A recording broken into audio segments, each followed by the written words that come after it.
Me llamo Shirin. Durante mucho tiempo, sentí como si hasta mi propio nombre me lo hubieran arrebatado.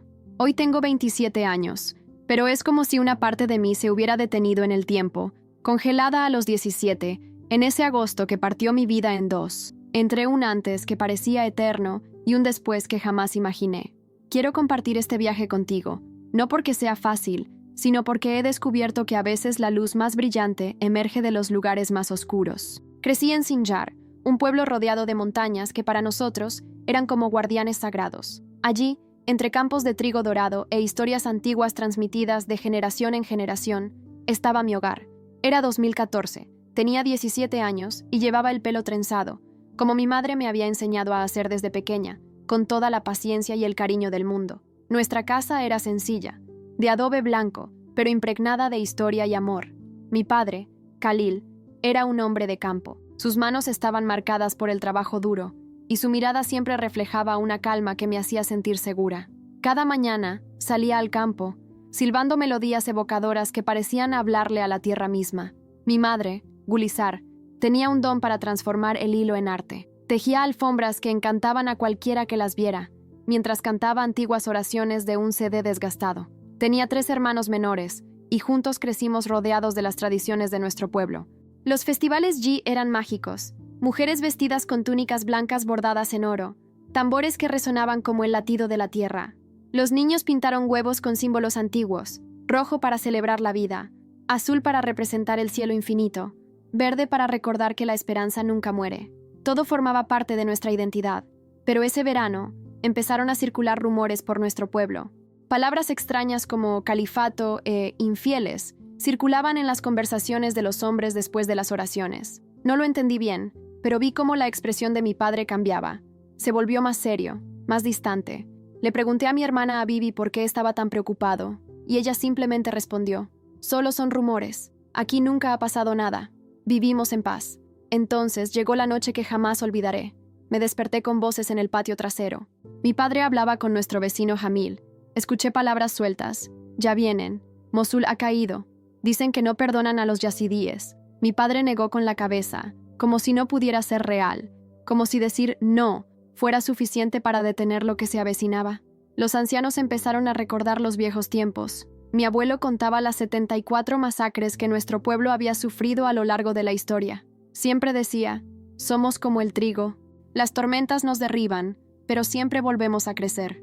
Pensé que estas eran historias del pasado, que esas cosas nunca podrían volver a ocurrir.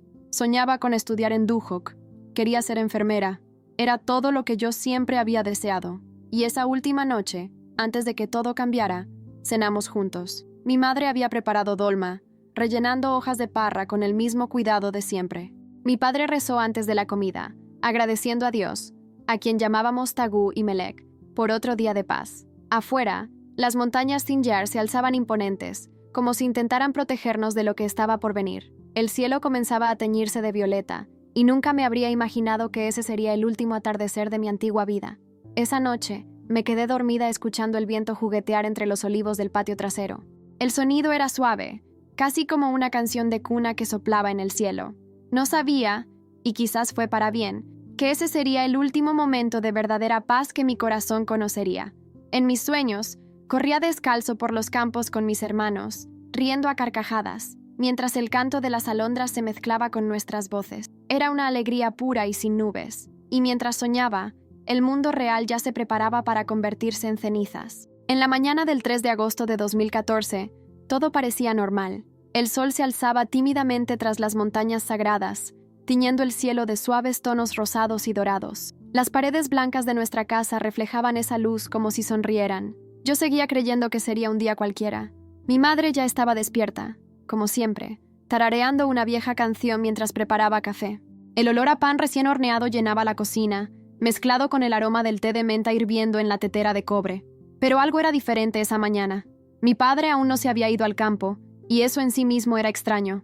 Lo encontré en el patio, de pie, mirando fijamente al horizonte, como si esperara algo que temiera ver. Sus manos, siempre ocupadas en alguna tarea, ahora colgaban pesadas a los costados, como si llevaran algo invisible. Me acerqué lentamente.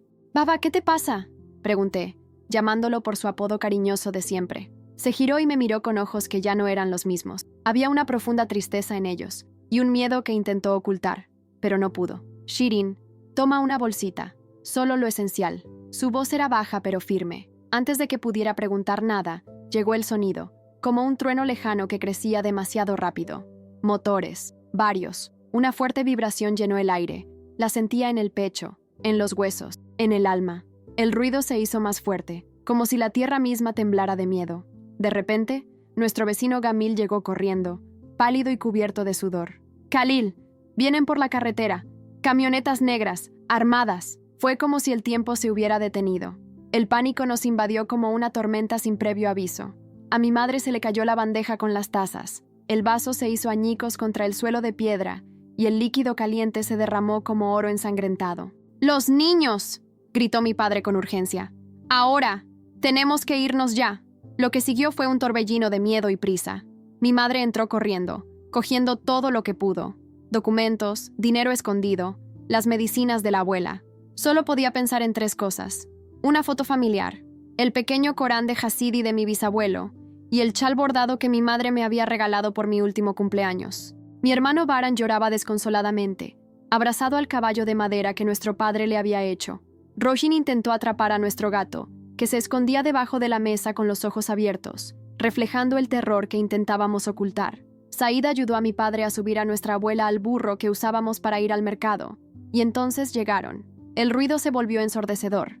Por el camino polvoriento, aparecieron los primeros camiones. Eran negros como una noche sin luna. Llegaron a toda velocidad, con banderas ondeando al viento y hombres vestidos de negro gritando palabras que ardían solo de oírlas. Palabras de odio. Palabras que no tenían cabida en nuestra tierra, nuestra fe, nuestra paz. A partir de ese momento, todo cambió. Pero eso, te lo contaré más tarde. «¡A las montañas!», gritó alguien en medio del tumulto. «¡Corran! ¡Todos a las montañas!». Y así lo hicimos. Corrimos como nunca, como si el suelo se desmoronara tras nosotros. Lo dejamos todo atrás. Hogar, recuerdos, infancia. Nuestros pies descalzos golpeaban la tierra seca, levantando polvo que se mezclaba con las lágrimas en nuestros rostros. Pronto, el sonido de disparos comenzó a cortar el aire como cuchillas, chisporroteos secos, rápidos y crueles. Las montañas Shingal, que siempre habían sido un lugar de fe y silencio para nosotros, se convirtieron en nuestra única esperanza de salvación. Delante de nosotros, miles de personas corrían. Una multitud, un solo cuerpo impulsado por el mismo impulso primario, sobrevivir. Durante los primeros kilómetros, seguimos juntos. Las manos de mi familia formaban una cadena de amor que se negaba a soltarse. Mi padre llevaba a Baran sobre sus hombros, y mi madre caminaba a mi lado, apretándome la mano con fuerza mientras arrastraba a Rogin con la otra. Said corría un poco por delante, girando cada pocos segundos para asegurarse de que llegábamos, pero la subida era cruel. El terreno se estaba volviendo traicionero, y el sol ya ardía sin piedad, como si también estuviera en nuestra contra. Fue entonces cuando nos dimos cuenta. Mi abuela ya no podía seguir el ritmo. Su cuerpo, ya frágil, cedía a cada paso. «No puedo más», susurró con la voz casi quebrada. Mi padre se detuvo. Y en ese instante, el tiempo pareció congelarse. Su rostro se llenó de un dolor indescriptible.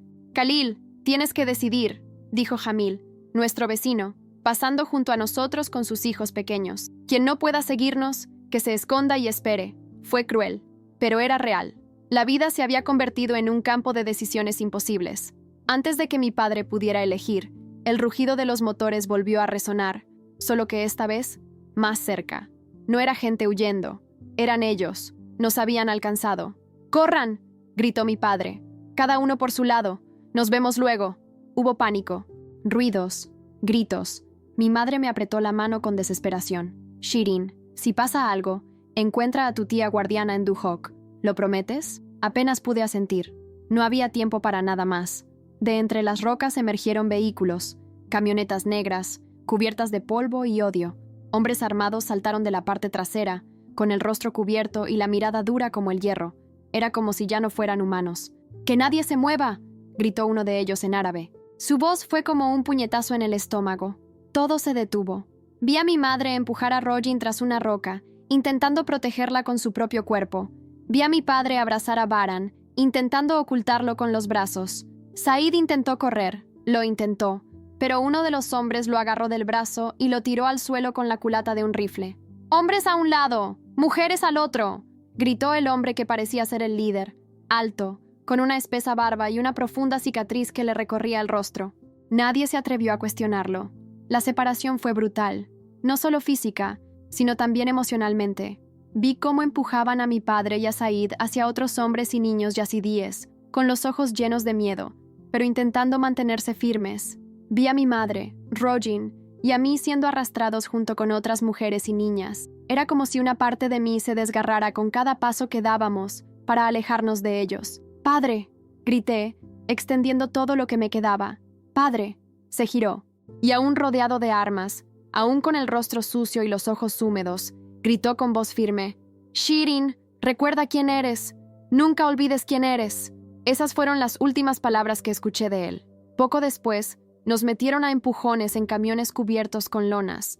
El olor dentro era sofocante, sudor, diésel, miedo. Un mundo entero se desmoronaba, y lo único que podíamos hacer era guardar silencio, intentando recordar el nombre que llevábamos, y la fe que aún se mantenía. El metal de las paredes del camión ardía bajo el sol abrasador.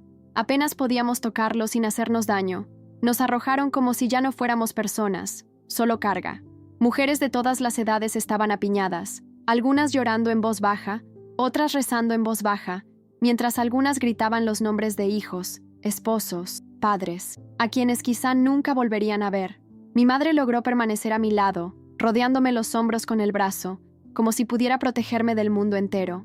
Rogin, demasiado pequeño para comprender, temblaba, aferrándose al dobladillo de mi vestido. Sus ojos llorosos me miraban con miedo y una sola pregunta: ¿a dónde nos llevan, Shirin? Pero no tenía respuesta. Nadie la tenía. Ni siquiera los ancianos, los que siempre lo sabían todo. El camión empezó a moverse con una sacudida, arrancándonos de las montañas que habían albergado nuestras historias, nuestras oraciones, nuestros antepasados. A través de las grietas de la lona rasgada, aún podía ver, como si fueran las últimas páginas de un libro que se cerraría para siempre, el humo que se elevaba desde nuestro pueblo, los campos pisoteados, algunos cuerpos en el suelo, y, a lo lejos, las montañas Shingal, cada vez más pequeñas hasta desaparecer por completo. En ese momento, algo dentro de mí se rompió. No lloré, no grité. Simplemente sentí como si me hubieran arrancado una parte, y sin saberlo, esa sería solo la primera de muchas muertes que experimentaría por dentro. El comienzo de un lento proceso de destrucción, pero también, un día, sería la base sobre la que Dios reconstruiría algo nuevo. Aún no lo sabía, pero él sí. El viaje parecía interminable. Caminos polvorientos, calor sofocante, sollozos ahogados. Después de horas, el camión se detuvo. Ante nosotros, Tel Afar parecía una ciudad desalmada, casi muerta. El atardecer bañaba los edificios de un rojo intenso, como si el cielo mismo estuviera de luto. Cuando nos dijeron que bajáramos, me temblaban tanto las piernas que apenas pude obedecer. Nos llevaron por calles desiertas, hasta lo que una vez fue una escuela. Pero ya no había niños con libros. Ahora, las aulas eran celdas. Cada pizarra cubierta de polvo parecía llevar el lamento de una infancia arrebatada. Nos separaron en cuanto entramos. Mujeres mayores a un lado, mujeres jóvenes al otro. Mi madre se aferró a mí. Forcejeó. Gritó: «¡Es mi hija! Por favor, déjennos juntas». 2 hombres se la llevaron a la fuerza, y yo solo pude mirar, paralizada, reprimiendo un grito. Lo último que oí fue su voz gritando mi nombre, rompiéndome el corazón en 1000 pedazos. Esa escena me quemó la piel como fuego. Nunca la volví a ver. Se llevaron a Rogin con las chicas más jóvenes. Por un instante, nuestras miradas se cruzaron, ojos que decían: «Quédate conmigo». Pero ella también desapareció entre la multitud. Nos quedamos allí 3 días. 3 días de silencio, roto solo por gritos provenientes de otras habitaciones. De vez en cuando, disparos a lo lejos. Por la noche, una chica llamada Nadia, que había estudiado conmigo en Sinar, se acurrucaba a mi lado. Dormíamos abrazadas, intentando recordar cómo era vivir sin miedo. «¿Crees que nuestras familias están vivas?», susurré, como si decirlo en voz alta fuera demasiado peligroso. No respondió. Simplemente me apretó la mano con fuerza. Al 4.º día llegaron compradores. Nos formaron en el patio de la escuela, como si nos estuvieran subastando. Los hombres caminaban entre nosotros, observando, eligiendo. Barbas largas, túnicas limpias, miradas frías. Hablaban entre ellos como si estuvieran en un mercado. «Los más jóvenes valen más», oí decir a uno de ellos, como si hablara de ganado. Un hombre con acento sirio pasó junto a mí, examinándolos uno por uno, alzándoles la barbilla, tocándoles el pelo, abriendo la boca. Al llegar a mi lado, me sujetó la cara con fuerza. Su mano era áspera, cruel. «Este está bien», murmuró. «Bien cuidado, servirá». Me lo vendieron por $800 americanos. El nombre de mi comprador era Abu Yusuf. Dijeron que era un comandante, de rango medio. Ese día, mi nombre se convirtió en un número, mi cuerpo, en una mercancía. Pero, aún sin saber cómo, mi alma seguía resistiendo, porque en el fondo, algo más fuerte que el miedo susurraba: «Sigue siendo una hija, sigue siendo de Dios». La casa a la que me llevaron en Mosul estaba rodeada de altos muros, alambre de púas y un silencio opresivo. Desde fuera, parecía una fortaleza. Desde dentro, una prisión sin esperanza. Había otras chicas allí, todas con la misma mirada apagada. Algunas, como yo, eran yazidíes, otras, cristianas. Ninguna hablaba mucho. Era como si les hubieran arrebatado la voz junto con la libertad. «Tuviste suerte», susurró una de ellas la primera noche, con los ojos hundidos, como si hablara desde lejos. La señora de la casa, Mariam Abuf, es cristiana. No es tan cruel como las demás. Solo, no la traiciones. Aprendí lo que esto significaba demasiado rápido. Abu Yusuf, el comandante que me había comprado, tenía reglas estrictas: levantarse antes del amanecer, limpiar cada rincón de la casa y preparar las comidas con precisión. Un pequeño error podía acarrear un castigo, de esos que ni siquiera puedo expresar con palabras sin sentir náuseas. Intenté escapar 2 semanas después. Esperé a que todos se durmieran. Me deslicé por una tubería hasta el jardín y corrí por las calles de Mosul como quien corre por su vida. Por primera vez en mucho tiempo, olí el aire de la mañana y por un breve instante, la sensación de libertad me rozó las yemas de los dedos. Pero no duró. Me atraparon antes del amanecer. El castigo fue brutal. Me encerraron una semana entera en un sótano oscuro y húmedo, donde el tiempo no existía y el silencio gritaba. Cuando finalmente me sacaron, Abu Yusuf simplemente dijo: «Eres demasiado problemático. Te venderé a alguien que sepa cómo quebrarte». Esa decisión lo cambió todo. Me entregaron a un hombre más joven llamado Abu Mansur. Su aspecto no era tan aterrador como el de Abu Yusuf, pero su crueldad era más fría, silenciosa y peligrosa. Su casa estaba cerca del río Tigris. Desde mi ventana, observaba fluir esas aguas sagradas, ajeno al horror que crecía en sus orillas. Abu Mansur era voluble. Algunos días parecía un hombre común y corriente. Otros, explotaba con furia ciega. Gritaba que yo era un kafira, un infiel, un insulto viviente a su fe. Cada palabra era un intento de menospreciarme, de borrar mi identidad. Y poco a poco, algo dentro de mí empezó a ceder. Empecé a olvidar el sonido de las oraciones de mi madre. Las palabras de Atabú y Melek sonaban distantes, como ecos de una fe que se desvanecía. ¿Dónde estaba nuestro Dios? ¿Dónde estaba nuestro protector? ¿Por qué permitió que esto le sucediera a un pueblo tan fiel? Una noche, encontré un trozo de vidrio roto escondido debajo de mi cama. Me senté en el suelo, aferrándome a él como si tuviera el poder de acabar con mi dolor de una vez por todas. Por unos segundos, lo único que quise fue acabar con él, acabar conmigo mismo. Pero entonces vi el rostro de mi madre en mi mente. Vi a Rojin, pequeño, asustado, llamándome. Y algo dentro de mí, pequeño pero aún vivo, me detuvo. Solté el vaso. Lloré hasta que mi cuerpo quedó completamente vacío. Y entonces me dormí, no de paz, sino de agotamiento. Después de 3 meses, Abu Mansur también se cansó de mí. Me llevó a un mercado, sí, un mercado de verdad, en el centro de Mosul. Allí, decenas de chicas yazidíes y cristianas hacían fila, expuestas como mercancía, listas de precios en pizarras, como si fuéramos frutas o especias. Fue allí donde conocí lo peor de todo. Abu Rahman, incluso entre los militantes, era temido. Tenía fama de ser un disciplinario. Su hogar no era solo un lugar de cautiverio. Era un lugar donde la esperanza moría en silencio. «Aprenderás lo que significa ser propiedad», dijo el primer día, con los ojos encendidos por un odio que no venía de la tierra. Fue entonces cuando pensé que sería el final. Pero, de hecho, fue el principio de un punto de inflexión, aunque aún no lo supiera. Cuando termine contigo, desearás no haber nacido. Fue allí, en esa casa oscura, donde mi alma se quebró por última vez. Tras meses intentando resistir, aferrándome a los últimos jirones de mi identidad, cedí. Convertirme en un cascarón vacío parecía menos doloroso que seguir soportando ese dolor insoportable. Una noche particularmente cruel, tras un castigo brutal, Abu Rahman me arrastró al sótano. Mañana será peor, dijo con una sonrisa que parecía hecha de pura maldad. Voy a deshacerme de ti. Ya no me sirves. Lo entendí, sin necesidad de que dijera nada más. Acostado en el suelo frío, con las cadenas apretándose alrededor de mis muñecas ya magulladas y el cuerpo exhausto, susurré una última oración. Ahimelech, si existes, si alguna vez nos amaste, por favor haz que esto termine pronto. No sabía que mi oración sería respondida, pero no de la manera que esperaba. El sótano donde Abu Rahman me dejó era un lugar donde la luz parecía haber desaparecido para siempre. Las paredes de hormigón olían a humedad, desesperación y una tristeza casi palpable. Llevaba semanas allí, aunque ya no podía contar los días. Mi mundo se había reducido a esas 4 estrechas paredes, una celda de oscuridad de poco más de 3 por 2 metros. Las cadenas habían dejado de doler.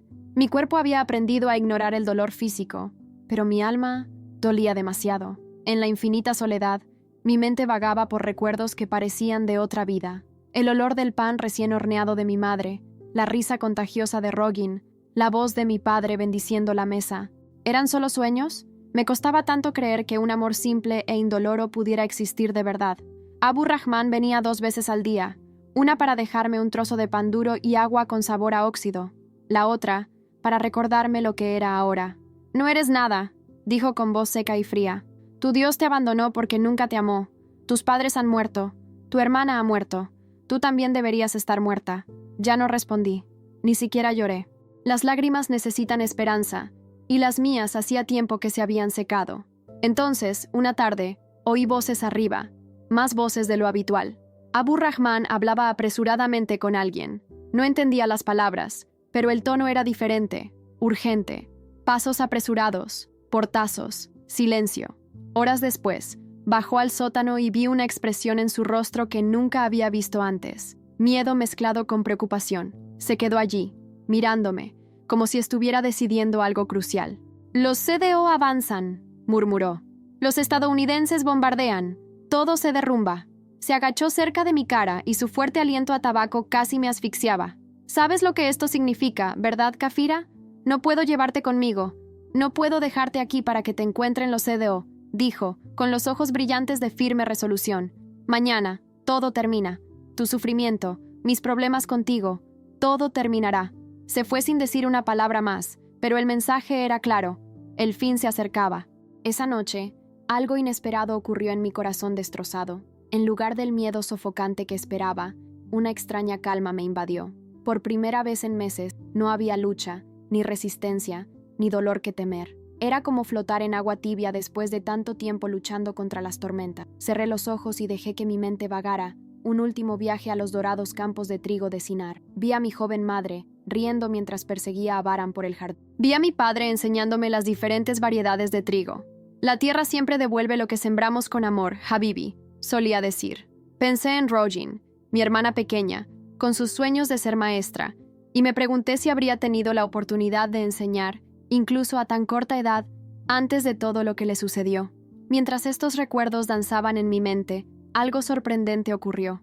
Una cálida presencia comenzó a llenar ese frío sótano, como si un fuego invisible se hubiera encendido en su interior. Al principio, pensé que era solo mi imaginación, pero la sensación se hizo cada vez más fuerte, hasta que ya no pude ignorarla.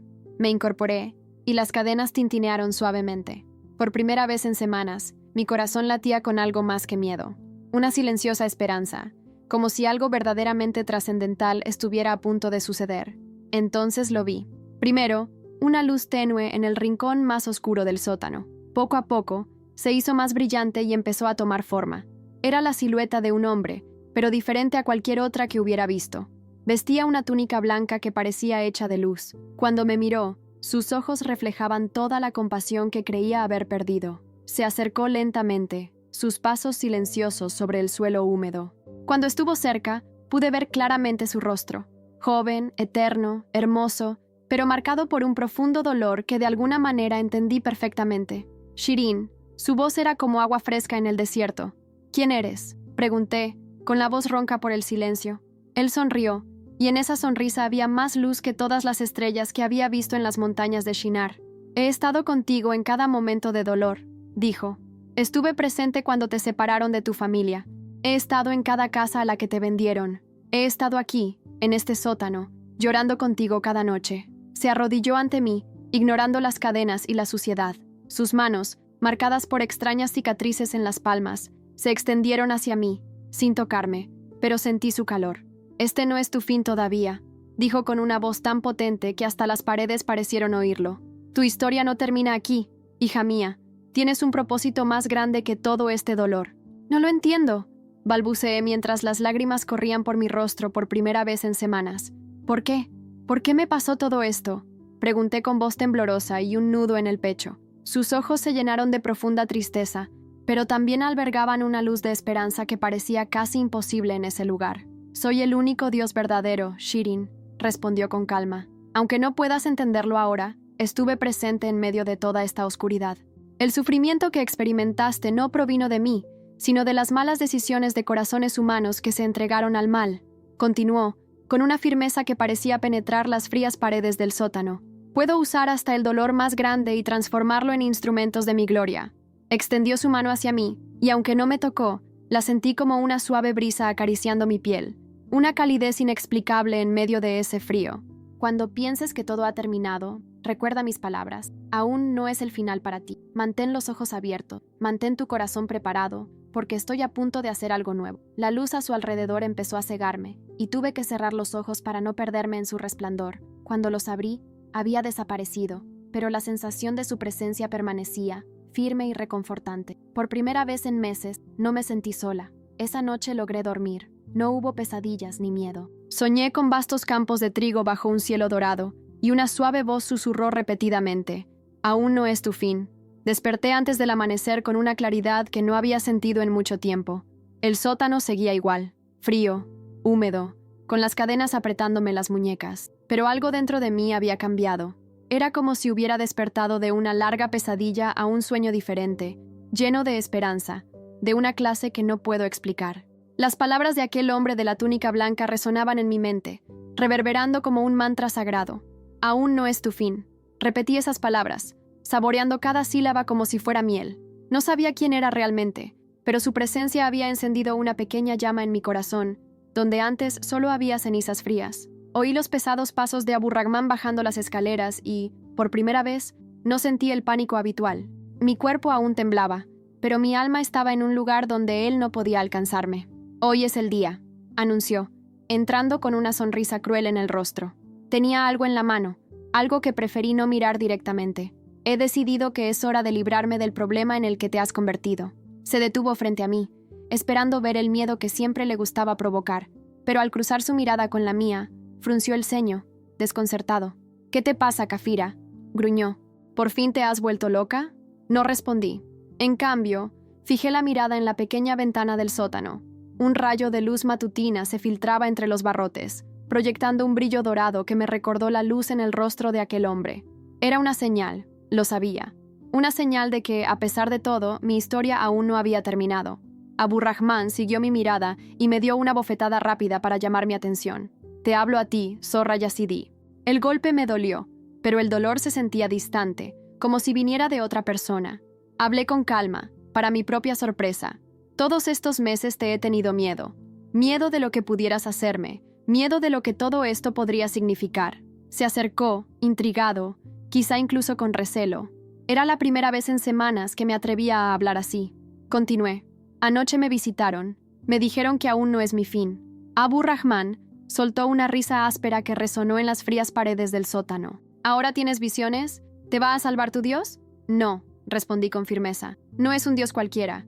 Es alguien que conoce tu nombre, Abu Rahman. Alguien que conoce cada acto cruel que has cometido, cada vida que has arrebatado». Su risa se detuvo de repente. Había algo en mi voz que lo incomodaba, una nueva autoridad que no reconocía. Y dije, sintiendo las palabras surgir de lo más profundo de mi alma: «Por mucho que me lastimes, por mucho que quieras quitarme la vida, jamás tocarás mi alma.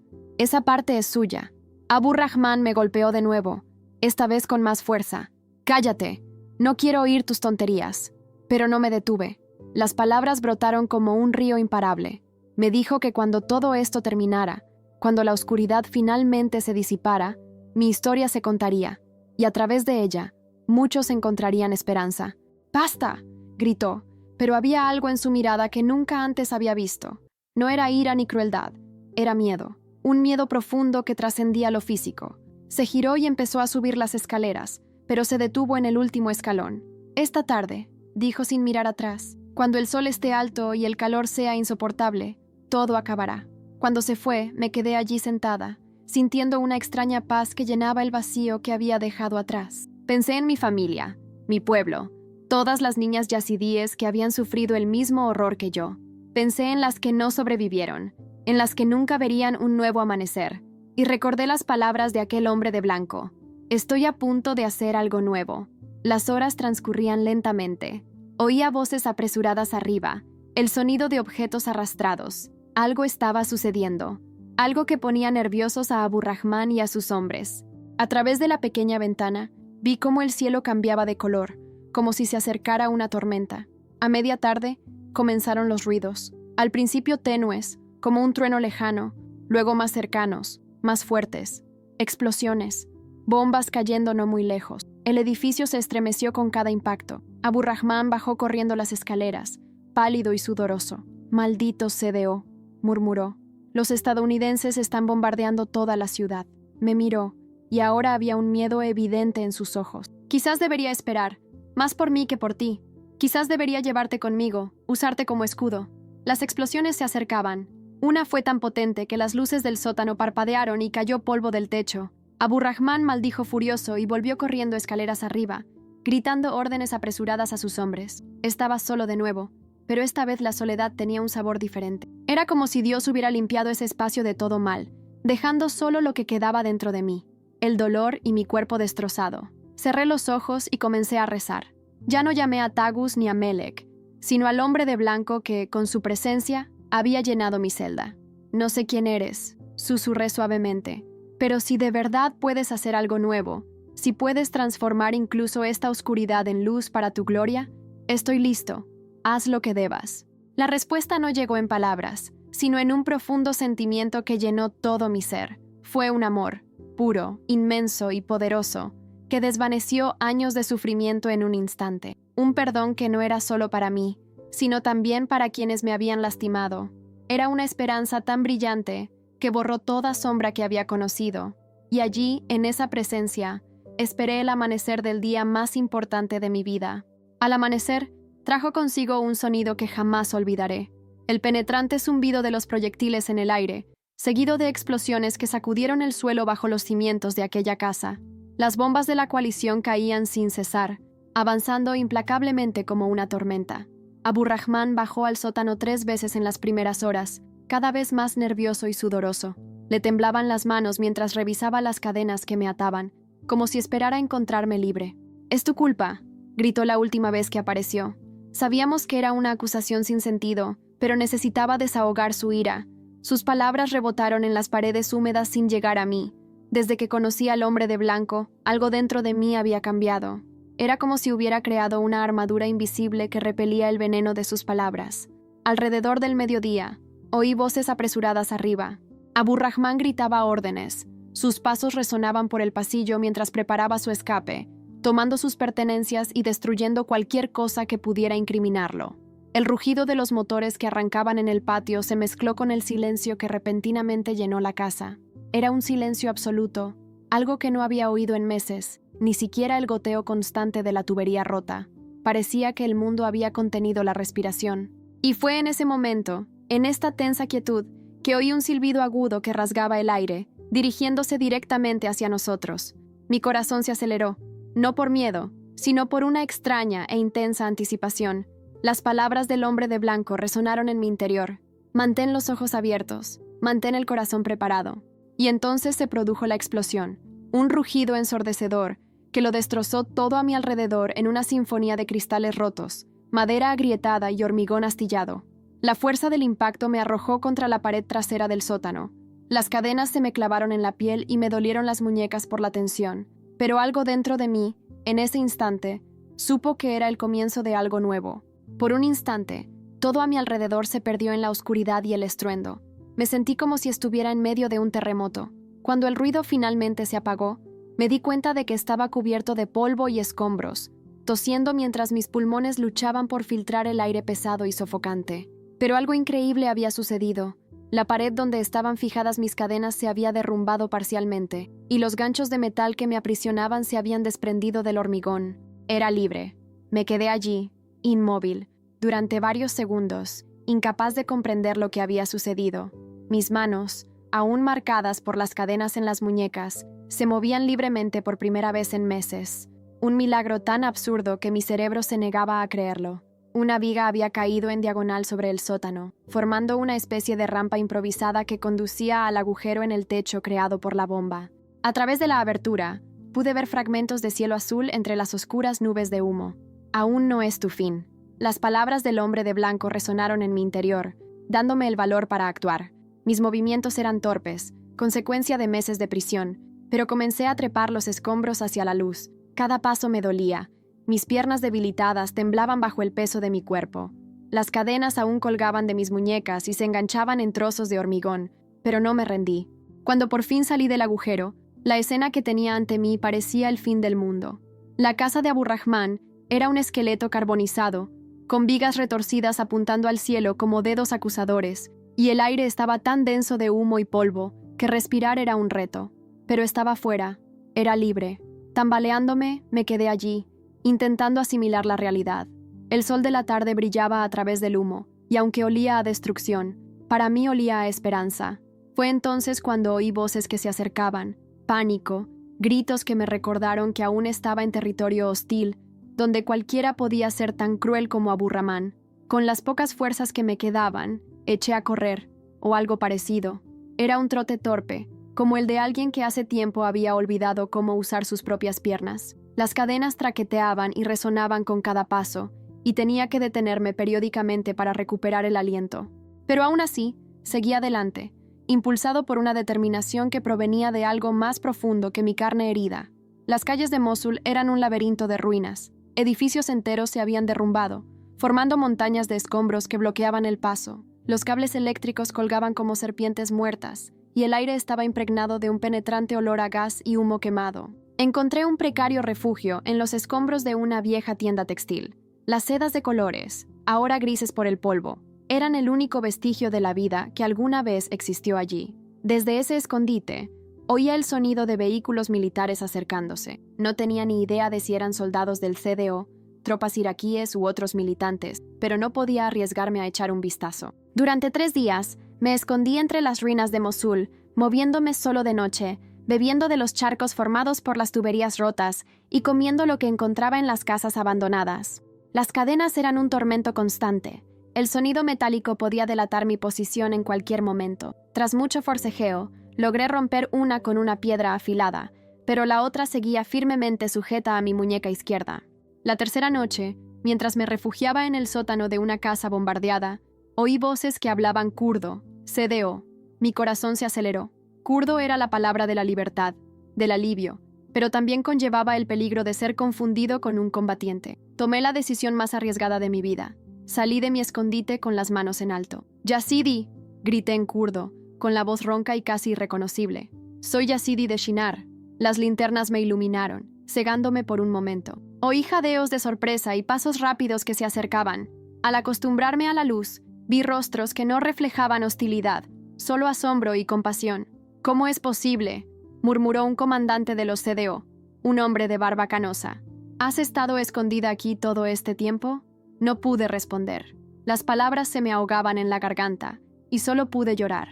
Llorar por mi familia perdida, por los meses de prisión, por todas las chicas que no tuvieron la oportunidad de escapar. Pero también lloré de alivio, de gratitud, de una alegría tan intensa que casi me dolía. «Está bien», dijo el soldado con ternura, quitándose el abrigo para cubrirme. «Ya estás a salvo. Te llevaremos a casa». Mientras el vehículo militar dejaba atrás las ruinas de Mosul, miré hacia atrás por última vez. En algún lugar entre los escombros estaba el sótano donde había tocado fondo, donde había perdido toda esperanza, donde un hombre vestido de blanco me había visitado con una promesa imposible. «Aún no es el fin para ti», susurré a las ruinas que se perdían en la distancia. En ese momento, no supe cuán ciertas eran esas palabras, ni cómo esa promesa sentaría las bases de una vida completamente nueva. El campo de refugiados de Keh se extendía como una pequeña ciudad de tiendas blancas bajo el abrasador sol del Kurdistán. Era agosto de 2015, exactamente un año después de que mi mundo se derrumbara. Aunque era libre, una parte de mí seguía atrapada en aquel sótano de Mosul. Los soldados me entregaron a los trabajadores humanitarios en la entrada del campamento. Eran personas amables, con chalecos azules de la ONU, que hablaban en voz baja. Pero cuando me miraron, vi en sus ojos esa misma expresión que ya conocía bien. Tristeza mezclada con una dolorosa curiosidad por lo que había pasado. Me dieron una pequeña tienda de campaña, que compartí con otras 3 mujeres yidis, todas sobrevivientes como yo. Hanan, por ejemplo, había perdido a sus 5 hijos cuando su aldea fue atacada. Bian logró escapar durante la marcha forzada hacia las montañas, pero su esposo y sus padres desaparecieron en el camino. Shilan, que solo era 2 años mayor que yo, llevaba en sus ojos el mismo vacío que vi en mi propio reflejo. Al principio, apenas estaba presente, simplemente existía. Comí la comida que me dieron, pero no pude saborearla. Dormí cuando el cansancio me venció, pasando largas horas contemplando las montañas Shinar a lo lejos. Cada noche, las pesadillas me visitaban. Ella despertaba gritando, con las sábanas empapadas de sudor, con ese sabor metálico del miedo pegado a la boca. El trauma me había aprisionado de nuevo, solo que esta vez era una prisión invisible, hecha de recuerdos y miedo. Durante el día, podía deambular libremente por el campamento, pero dentro seguía encadenado en ese sótano, en manos de Abu Rahman, atrapado en una desesperación que nunca me abandonó. 3 semanas después de mi llegada, el rechazo empezó a hacerse notar. Una anciana se me acercó mientras esperaba en la fila para la comida. «Niña», dijo, intentando sonar maternal, pero cortante, «sabemos lo que te pasó. Sabemos que te conmovieron. En nuestra tradición, una mujer tocada por infieles ya no puede considerarse pura». Me quedé paralizada. El plato en mis manos temblaba, pero yo no había elegido nada de esto. Antes de que pudiera responder, otra mujer habló con firmeza. «No se trata de elección, se trata de pureza, de mantener la dignidad de nuestro pueblo». Habló con amargura, cargando con toda la vergüenza que yo sentía. Mi propia gente me rechaza porque me utilizaron. Entonces David se volvió hacia mí y me habló directamente al corazón. «Escucha, Shirin, lo que te hicieron no define quién eres. El daño que otros te hacen no disminuye tu valor como persona creada por Dios». Era la primera vez en meses que oía mi nombre pronunciado con respeto y ternura. Me sorprendí y pregunté, «¿De verdad le importa a tu Dios la gente como yo?». Respondió con una convicción inequívoca, «Sobre todo la gente como tú». David me contó una historia de Jesús, sobre un pastor que deja a 99 ovejas a salvo para buscar a la perdida. «Tú eres esa oveja perdida, Shirin. Él te ha estado buscando todo este tiempo». Algo se agitó en mi pecho, un eco lejano de esa presencia que había sentido en el sótano. ¿Podrían ser el hombre de blanco y este Jesús del que hablaba David la misma persona? ¿Puedo visitarte mañana?, preguntó David al levantarse para irse. Asentí, y por primera vez en semanas, esperé con ansias el amanecer de un nuevo día. No sabía que ese simple sí sería el primer paso hacia una transformación que cambiaría no solo mi vida, sino también mi comprensión de Dios y mi propósito en este mundo roto. Al día siguiente, David regresó, como había prometido, acompañado de una mujer kurda llamada Rogin. Al oír ese nombre, me dio un vuelco el corazón. Era el mismo que el de mi hermana menor. Por un instante, me transporté a aquellos días inocentes en Sinjar, cuando la vida era sencilla y el amor parecía infinito. Rogin es una hermana en la fe, explicó David, mientras estábamos sentados a la frágil sombra de una tienda de campaña abandonada. Llevaba dentro un pasado doloroso, pero de una manera que podía comprender mi dolor de una forma que yo aún no podía. Rogin rondaba los 40, su cabello ya se veía gris y sus ojos cansados por tanto esfuerzo. Pero cuando sonreía, una luz tenue iluminaba su rostro, una luz que parecía surgir de su interior. Alrededor de su cuello llevaba una pequeña cruz de madera, discreta, casi imperceptible. A pesar de ello, era musulmana. Antes de que pudiera preguntar, David empezó a contar su historia, como si sintiera que necesitaba escucharla en ese momento. «Perdí a mi marido y a mis 3 hijos en el ataque de Al-Qaeda a nuestra aldea en 2007», dijo. «Durante años, culpé a Dios de todo. Dejé de rezar, dejé de creer en nada bueno». Esas palabras me conmovieron. Así era exactamente como me sentía, como si Dios me hubiera abandonado no solo a mí, sino a todo nuestro pueblo. «¿Y qué cambió?», pregunté con curiosidad, intentando comprender. Ella respondió con calma, como si hablara de algo inevitable. «Jesús se me apareció en un sueño. Me mostró que estaba a mi lado en cada lágrima, que lloraba conmigo, que llevaba mi dolor. Me dijo que mi familia estaba en paz con él y que tenía un propósito que cumplir aquí, en este mundo. Fue como una ola que me golpeó, tan parecida a lo que sentí aquella noche oscura en el sótano, que no pude evitar sobresaltarme. Las palabras se me atascaron en la garganta. David se inclinó con una mirada suave y esperanzada. ¿Tú también?, preguntó. ¿Qué, Shirin?, susurré, temerosa de que si hablaba en voz alta, todo desaparecería. Yo también tuve una visión. La noche antes de mi liberación, un hombre vestido de blanco se me acercó y me dijo que mi historia aún no había terminado. Rogin me tomó la mano con ternura, transmitiéndome calidez y consuelo. Fue Jesús, hermana. Te encontró en tu hora más oscura porque te ama. Pero me defendí. No soy cristiana, soy yazidi. Hemos seguido a Tagusimelech durante miles de años. David respondió con firmeza. Jesús te ama tal como eres. Él no te exige que cambies para amarte. Te amó en ese sótano, cuando parecía que todo había terminado. Te ama ahora, incluso mientras enfrentas la duda y el dolor. En las semanas siguientes, David y Rogin vinieron a visitarme todos los días. No intentaron obligarme a creer en nada, solo me ofrecieron amistad y comprensión. Trajeron una Biblia en kurdo, y cuando la curiosidad me venció, empezaron a leer historias sobre Jesús. Me contaron sobre la mujer acusada de adulterio, condenada por los líderes religiosos. Jesús se interpuso entre ella y la multitud y dijo, «El que esté libre de pecado, que tire la primera piedra». Y uno a uno, todos se fueron. Los acusadores se marcharon, dejando solo a Jesús y a la mujer allí de pie. Ella lo miró vacilante y preguntó, «¿Nadie te condena?». Jesús respondió con calma, «Nadie, ni siquiera yo te condena. Vete y no peques más». Mientras escuchaba la lectura de esa historia, las lágrimas brotaban sin control. Fue como si esas palabras me llegaran directamente, como un susurro del mismo Jesús, hablándome al corazón a través de ese libro antiguo. También me hablaron de María Magdalena, una mujer que cargó con 7 demonios y, aún así, se convirtió en una de las seguidoras más fieles de Jesús. No importa cuán roto esté tu pasado, explicó Rogin, Jesús puede recoger los pedazos y transformarlo todo en algo hermoso. Pero el verdadero cambio en mí solo comenzó una noche oscura, cuando las pesadillas regresaron con fuerza. Me desperté gritando, sudando y temblando, como si todavía estuviera atrapada en ese sótano. Las mujeres de la tienda ni siquiera se despertaron. Estaban acostumbradas a mis terrores nocturnos. Me quedé allí sentada en la oscuridad, con el cuerpo tenso, incapaz de volver a dormirme. Fue entonces cuando recordé lo que Rogin me había enseñado sobre la oración. Hablar con él, como con un amigo. ¿Cómo le hablaría a un amigo, Jesús?, susurré en la oscuridad, un poco avergonzado. Si de verdad eres quien David y Rogin dijeron que eras, si eres ese hombre que se me apareció en el sótano, necesito ayuda.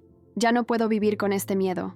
Lo que sucedió después lo cambió todo para siempre. Su presencia llegó lentamente, como el sol que sale por el horizonte. Primero, una sensación cálida me invadió el pecho y se extendió por mis brazos y piernas. Luego, una profunda paz me envolvió, relajando cada músculo tenso. Cuando finalmente abrí los ojos, él estaba allí, en mi pequeña tienda, el mismo hombre vestido de blanco que me había visitado aquella noche oscura.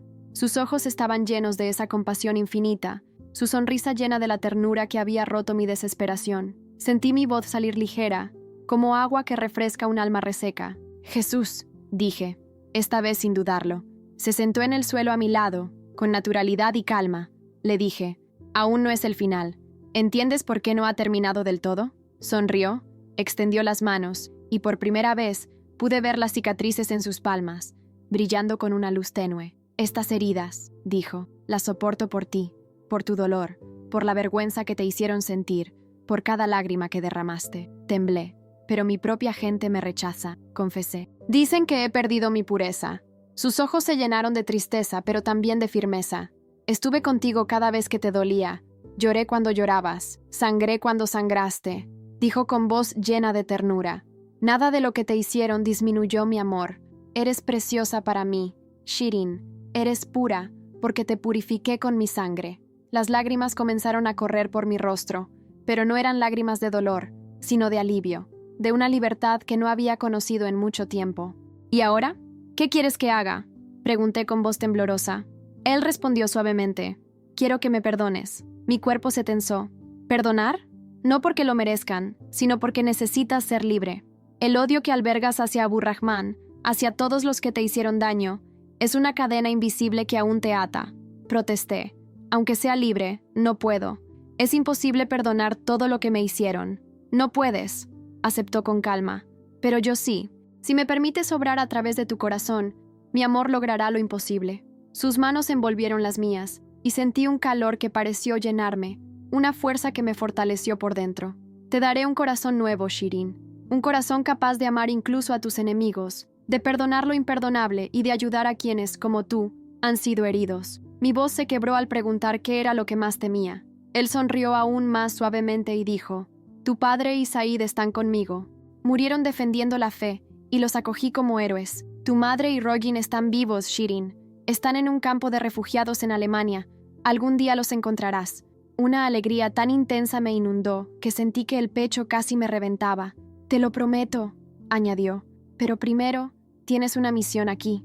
Hay muchas otras como tú, Shirins esparcidas por esta región, por todo el mundo. Necesitan saber que hay esperanza, que pueden liberarse del dolor que llevan dentro. Se puso de pie y supe que era hora de irme. ¿Volverás?, pregunté con voz temblorosa, aferrada a cada instante de su presencia. Nunca me iré del todo, respondió. Siempre estaré a tu lado, en cada paso del camino. Cuando hables de mi amor, yo hablaré a través de ti. Cuando consueles a los quebrantados, yo los consolaré a través de ti. La luz que lo rodeaba brilló con fuerza, llenando toda la tienda. Recuerda, Shirin, fuiste quebrantada para ser sanada, perdida para ser encontrada. Fuiste tomada cautiva para que pudieras liberar a otros. Cuando la luz se desvaneció, me quedé allí, solo en la tienda, pero ya no me sentía solo. Una presencia cálida y dulce llenó mi corazón y el espacio a mi alrededor. Me arrodillé en el suelo polvoriento y dije la primera oración cristiana de mi vida. Jesús, creo que eres el Hijo de Dios. Creo que moriste por mis pecados y resucitaste para darme vida eterna. Te entrego mi corazón, mi vida, mi futuro. Úsame para tu gloria. En ese instante, nací de nuevo. Los primeros rayos del amanecer se filtraban por la abertura de la tienda cuando David llegó para su visita diaria. Se quedó en la puerta, observándome con una mirada de esperanza contenida. Shirin, hoy hay algo diferente en ti, dijo con dulzura. Sonreí por primera vez en meses. Una sonrisa de verdad. Jesús vino a mí anoche, confesé. No en un sueño, sino de verdad. Me salvó. Los ojos de David se llenaron de lágrimas y, sin decir palabra, se arrodilló a mi lado en el suelo de la tienda. ¿Te gustaría orar conmigo?, preguntó en voz baja. Asentí con un nudo en la garganta. Juntos, elevamos nuestras voces en agradecimiento a Dios, por su misericordia, su amor renovador, por el milagro que estaba ocurriendo en mi vida. Al terminar, una inmensa alegría me invadió, como si flotara, demasiado ligera para caber en mi cuerpo. Hay algo que necesito hacer, dije, todavía temblando. Jesús me dijo que debo perdonar incluso a Abraham. David me miró con una mezcla de admiración y preocupación. Shirin, este es un gran paso. ¿Estás segura de que estás lista?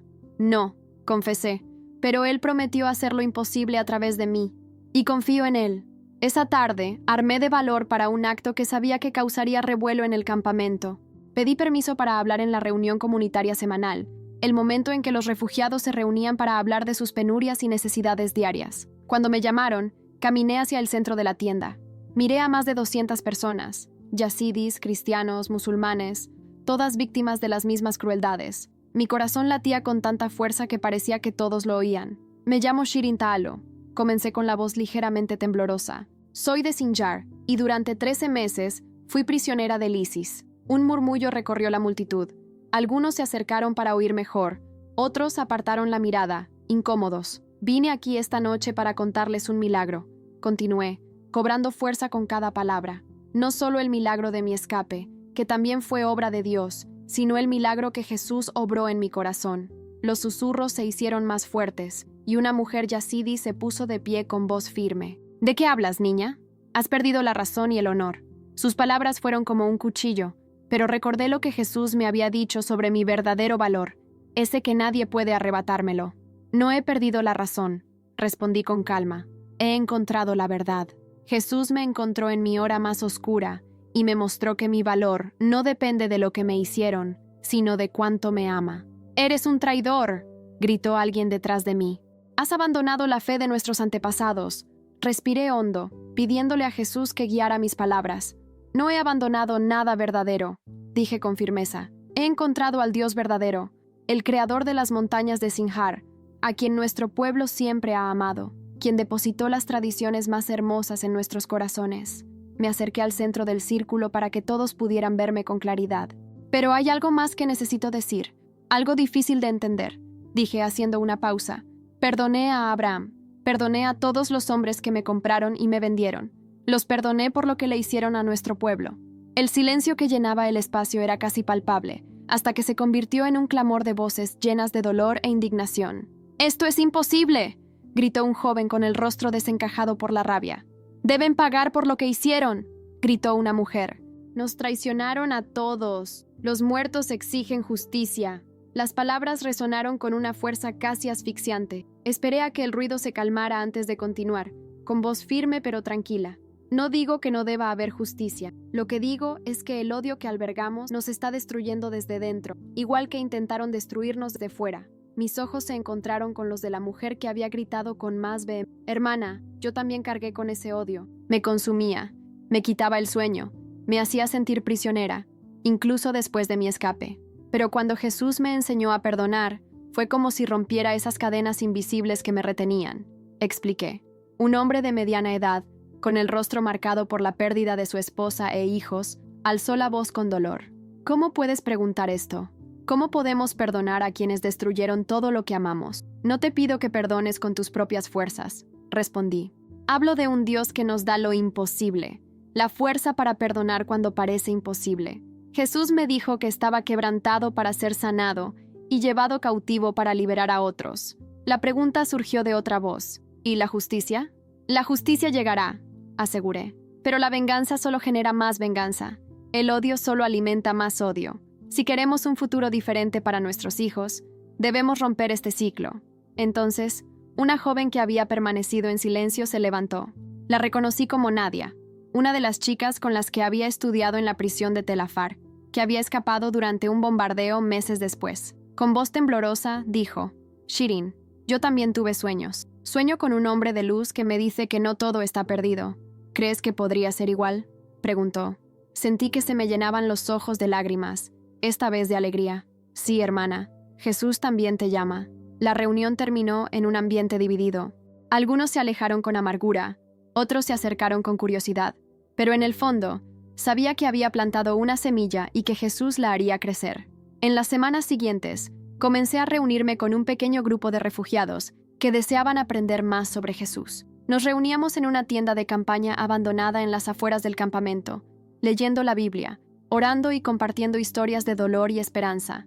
David me guió, ayudándome a comprender la gracia de Dios, su salvación y su amor incondicional. Roggin se convirtió en mi mentor, enseñándome a vivir mi fe cristiana en un campamento donde la mayoría eran musulmanes yidis. No fue fácil. Muchos de mis compatriotas yidis me consideraban un traidor, alguien que había abandonado a sus antepasados. Algunos incluso amenazaron con denunciarme a las autoridades por causar división religiosa, pero también hubo victorias valiosas. Nadia se entregó a Cristo tan solo 3 semanas después de mi primera charla. Mariam, una cristiana asiria que había perdido la fe cuando su iglesia fue destruida, renovó su compromiso con Jesús tras escuchar mi testimonio. Y lo más importante es que comencé a sanar de maneras que nunca imaginé posibles. Las pesadillas nunca desaparecieron por completo, pero perdieron su poder paralizarme. Cuando llegaban, simplemente oraba, y la presencia de Jesús las aliviaba, como un suave bálsamo para un alma herida. Entonces, un día, David llegó con una noticia que revolucionó mi vida. «Shirin, he estado trabajando con organizaciones internacionales para ayudarte a encontrar a tu familia», me dijo, intentando contener la emoción. «Creo que encontramos a tu madre y a Roggin». Casi se me para el corazón. «¿Dónde?», pregunté con la voz entrecortada. «En un centro de refugiados de Berlín. Una mujer llamada Gulizar Taalo y su hija Roggin están registradas allí. Sus descripciones coinciden con las suyas». Lloré durante horas. Una mezcla de euforia y miedo me invadió. ¿De verdad estarían vivos? ¿Me reconocerían después de todo lo que había pasado? ¿Cómo reaccionarían ante mi nueva fe, tan diferente a la nuestra? ¿Y la burocracia, el papeleo, la espera para finalmente unirme a ellos? Sabía que mi tiempo en ese campo de refugiados estaba llegando a su fin, pero sentía, con claridad, que mi ministerio apenas comenzaba. En mi última reunión en una carpa, con un grupo que ya había crecido a más de 30 personas, compartí lo que Jesús había puesto en mi corazón. No todos podemos cambiar el mundo entero, pero todos podemos tocar una vida, sanar un corazón, sembrar una semilla de esperanza. Eso fue lo que me enseñó. Jesús me liberó para que yo pudiera ser libre, pero no solo eso, sino para que pudiera ayudar a otros a encontrar la libertad también. Miré cada rostro en ese círculo y vi en ellos un reflejo de mi propio dolor, pero también de mi esperanza. La oscuridad nunca tiene la última palabra. El mal no triunfa al final. Jesús ya venció, y nosotros somos parte de esa victoria. Mientras empacaba mis pocas cosas para el viaje a Alemania, sentí que llevaba algo más valioso que cualquier objeto material. Una misión. La misión que Jesús me encomendó. Llevar su amor y redención a un mundo quebrantado. Mi historia de cautiverio había llegado a su fin, pero mi viaje hacia la verdadera libertad apenas comenzaba. Hoy, aquí en mi pequeño apartamento en Berlín, mirando por la ventana el parque donde mi madre y yo solíamos pasear cada mañana, lo recuerdo todo con una mezcla de gratitud y asombro. Han pasado 8 años desde mi liberación, 5 desde que me reuní con mi familia, y cada día me maravillo de cómo Jesús transforma las cenizas de una vida destrozada en algo lleno de belleza y esperanza. El reencuentro con mi madre y Roger fue todo lo que había soñado, y más de lo que temía. En el aeropuerto, cuando por fin nos vimos, nos quedamos paralizados unos segundos, como si no pudiéramos creer que el momento fuera real. Luego nos abrazamos, llorando el dolor de los años separados. Fue difícil hablarles de mi nueva fe. Mi madre lloró, pero no de alegría, sino de confusión y dolor. ¿Cómo pueden abrazar la religión de nuestros perseguidores?, preguntó con el corazón dolido. No es así, mamá, respondí con calma y paciencia. Jesús no pertenece a un solo pueblo. Distorsionan todo lo que tocan. Jesús es puro amor. Él fue quien me salvó cuando todo parecía perdido. Me llevó tiempo, muchas conversaciones y lágrimas, pero al final, mi familia vio mi transformación, y esto abrió una puerta al amor y la reconciliación. Roger fue el primero en aceptar a Cristo. Mi madre tardó un poco más, pero hace 2 años, durante una Navidad particularmente difícil, vino a mí con lágrimas en los ojos. Shir, dijo ella, he estado orando a Jesús. Si Él puede sanar tu corazón lleno de tanto odio, si Él puede traerte de vuelta con nosotros, entonces Él es real. Quiero conocerlo. Hoy, los 3 servimos juntos en una iglesia que atiende específicamente a refugiados de Oriente Medio. He tenido la oportunidad de hablar en más de 50 iglesias de toda Europa, compartiendo la historia de cómo Jesús me rescató no solo física, sino también espiritualmente. En uno de mis viajes de regreso a Oriente Medio, ocurrió algo que jamás olvidaré. Después de una conferencia, una mujer se me acercó con voz temblorosa. ¿De verdad eres Shirin de Sinjar?, preguntó. Sí, respondí. Conocí a Abu Rahman, dijo. Se me heló la sangre. Era la madre del hombre que me torturó. Murió en un bombardeo poco después de que escaparas. Continuó. Y entonces, con la voz entrecortada, reveló algo que jamás imaginé. Una niña yazidi me habló de un Dios que perdona incluso a los peores pecadores. ¿Crees eso?, preguntó. ¿Un Dios capaz de perdonar a una madre que creó un monstruo? Tomé las manos de aquella mujer, la madre de mi torturador, y juntos oramos para que ella recibiera a Cristo. Ese día comprendí más profundamente que nunca lo que Jesús quiso decir cuando me dijo que estaba rota para sanar, cautiva para liberar a otros. A todos los que escuchan estas palabras y viven su propia noche oscura, quiero que sepan esto. Aún no ha terminado. No importa cuán profundo sea el hoyo en el que se encuentren, Jesús los busca. Él te ve, te ama y tiene un plan para tu vida que es más hermoso de lo que puedes imaginar. No te rindas, no pierdas la esperanza. Tu historia de rescate ya ha comenzado. Jesús me liberó para que yo pudiera liberar a otros, y esa misión continuará hasta que Él regrese.